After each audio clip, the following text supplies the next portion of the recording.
Kellyanne Conway, Counselor of the President, is standing by. She joins us live on this Tuesday morning. Kellyanne, good morning to you. Beautiful day there. Good morning. Yeah. It is gorgeous. Come and visit. Thank you. Listen, I think you've got some folks coming over to visit to the White House. I know a number of Republican senators have been invited to hear details about the president's new immigration plan that Jared Kushner has been working on. What can you tell us about it? Well, we're delighted they're coming to the White House, just as we were very happy 12 Democrats from the Senate and the House came last week to talk about infrastructure. That's what we work on here. This president continues to make great progress and strides on the major public policy issues of the day. It's why his Gallup approval rating is at an all-time high of 46%, 2 points higher than President Obama's at this point in his presidency in April 2011, and as he went on for re-election. But Jared Kushner and others have been working assiduously for quite a while now on a big immigration package. Obviously, border security is top of mind for this president. I took note, great note, that since January, Democrats are now 17 points more likely to refer to what's happening at the southern border as a, quote, crisis. Remember that it was in January that Schumer and Pelosi went on primetime television following the president's Oval Office address and said this is a manufactured crisis. People in their own party now increasingly think that they believe what they see, that we have a true crisis. So border security top of mind. But also, the president will be considering a merit-based immigration system. The president put together a 70-point plan and submitted it to Congress in October of 2017. So anybody who seems surprised that this president wants to end the visa lottery system, end chain migration, have a merit-based immigration system, a deal with DACA as he can, and certainly continue to secure our southern border. So that's on the table. So DACA will be on the table? I don't want to get ahead of it, but it could be. We'll see. Obviously, the president was willing to make a deal on that in the cabinet room in January of 2018. The Democrats walked away from the table. They pretended that the 35 or 25 million for border security was real. There's a difference between allocation and appropriation, and they knew it. How's he going to get this passed, though? Because you've got Democrats that are completely against this, and they control the House. Well, Ainsley, they have to stop pretending that they want to reform our immigration laws. Right now, we have a couple of judges across this country in charge of the nation's immigration laws.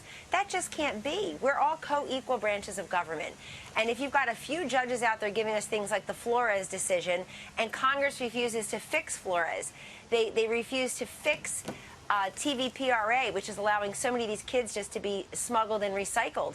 In fact, there was a story just yesterday that somebody paid $130 for a boy to grab his hand and come over with him because they know and they admit that an adult knows, an adult male certainly knows, if you grab the hand of a minor, a boy or a girl, you have a better chance of getting into this country.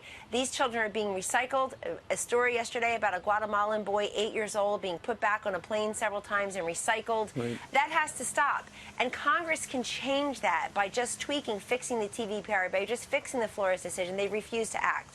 So all of that is coming to them. If they're serious about immigration reform, they should come to the table and do something. Same thing with infrastructure, drug pricing, these wildly bipartisan, I should say nonpartisan issues that are starving for bipartisan support. This president's ready. He'll meet with anyone. They can come anytime. Okay. You saw that last week at the infrastructure meeting. All right. So some senators are going to come to the White House to talk about immigration. A couple of Republican senators sent a letter to the Inspector General of the intel community, essentially saying, hey, we know you're looking into the FISA abuses, but are you looking into these leaks from the intel community to members of the press? And if you're not, why aren't you? It's a great question. Obviously, the press has it. Big old insatiable appetite for investigations. We just went through 2 years of one that cost taxpayers $30 million, and it should be seen as the definitive, authoritative, exhaustive, expensive, conclusive investigation. It's called the Mueller Report, and it's 448 pages long, and it's been released to the public for quite a while now. So let's see where this all started. Right. What is everybody afraid of, I would ask them? What do you have to hide? Listen, Bob, how did this all start? And it's important to do that. I think that Bill Barr, the Attorney General, made clear that perhaps there is an investigation into at least 8 of these leaks. But I, for one, as a citizen of this country, I want to know if intelligence officers were leaking information to the press. Why not? We'll have to see who the leakers were and the leakies. And I tell you, I think a few of them look a little nervous. Who do you think these they are? Because if you read this latest text message from Strzok, 2-page, It was December 2016, but it was one of the ones that was just released. He said, think our sisters have begun leaking like mad, scorned and worried and political. They're kicking into overdrive. He works and Lisa worked for the FBI. So who are their sisters? Is it CIA? Is it others in the intel community? Hey, Ainsley, I don't know, but I am willing to find out, because anybody who says, well, then isn't this over? See, they can't have it both ways. You have people saying, okay, then it's over. Why are we going to look at that? And then they want to continue to have these investigations, subpoenas, contempt hearings, and all the nonsense that attends to it.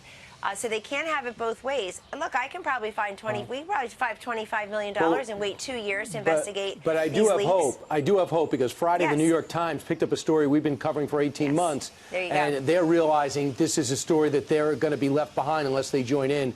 I got to ask you, will the president go out of his way and actually block Bob Mueller from coming up in May or June and testifying, or would he just rather he don't? Where does it stand right now?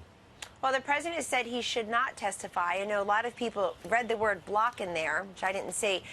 He said he should not testify, and his point is very simple. Bob Mueller's report and investigation is definitive and conclusive. And as Mitch McConnell is going to say, our majority leader in the House, in the Senate is going to say later today, case closed. That Putin and the Russians see us still arguing about Russian interference in an election that did not exist. And it's sure, if the interference existed, right. But read the whole Mueller report. Read volume 1, folks. So he won't block it, Kellyanne. He won't block him, but he'd rather he don't. Well, he's saying that Bob Mueller has already spoken. This investigation is concluded. It's well, and he's also saying, what is there left to say? What is there left to do? Okay. And the fact is that Director Mueller could have referred for indictment. If he could have charged people with a crime, including the president's family, the president's advisors, the president's associates, he would have done so. The job of a prosecutor is not to use the word exoneration. It is to refer or decline referral of an indictment. Right. That word didn't even need to be used. And so what else would Mr. Mueller add to this? And I think the Democrats, look, they can go do what they want, but they look really ridiculous still investigating an investigation that's over. Kellyanne, you're on the North Lawn. On the other side of the West Wing is the Rose Garden. Last night, in a rare late afternoon, early evening ceremony, the president presented the Medal of Freedom to Tiger Woods, talked about his highs and lows, an amazing career.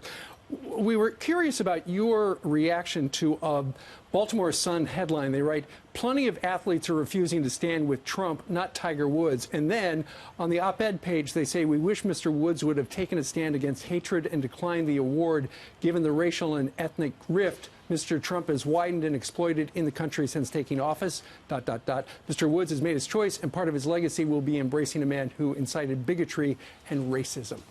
Actually, his legacy will now include the Presidential Medal of Freedom, which is the highest honor a civilian can receive. And it's been conferred by President Trump and other presidents on a number of athletes. In fact, a couple of months ago, the president conferred it on 7 Americans, including Roger Staubach, former quarterback of the Dallas Cowboys, who also has been a great charitable member, a civic-minded, generous benefactor in his community. Alan Page, who was a distinguished athlete, but also is an African-American judge in Minnesota, I believe. So what about the backlash? Is an icon. Kellyanne, this comes from, listen, who cares? Honestly, respectfully, who cares what the Baltimore Sun has to say about Tiger Woods and the president in the Rose Garden yesterday? And here's why. They find negative and invective in even the grit and determination and overcoming injury and personal challenges and age over time. And Tiger Woods is a great American story of grit and determination and the underdog prevailing again. But look, leave it to some who are honestly always in a bad mood about something to try to ruin the day for Tiger Woods. I don't think that Tiger Woods will allow that. We're certainly not going to allow that here at the White House. He was more than happy to accept that award. Many people are, and the president will continue to distinguish great Americans for their contributions to society in many ways. Kellyanne Conway, North Lawn. In the Rose Garden today, I've got to say, it's a one-year anniversary of Be Best, the First Lady's incredible platform. She's got 3 pillars. She's been pushing them forward. Tremendous progress on all 3 pillars, and particularly one that I'm privileged to work on with her, the opioid crisis. This First Lady has raised awareness and funding and action on neonatal abstinence syndrome, these babies, 150 born every day in this country, struggling for those first breaths. And through the Crib Act, we're helping the moms and the newborns stay together. She's addicted, the baby's born chemically dependent, but more and more of them are surviving that and thriving, and it's due in large part to this First Lady's efforts. It is such an important program, and we're going to be covering it live later today. Thank you. Kellyanne, thank you.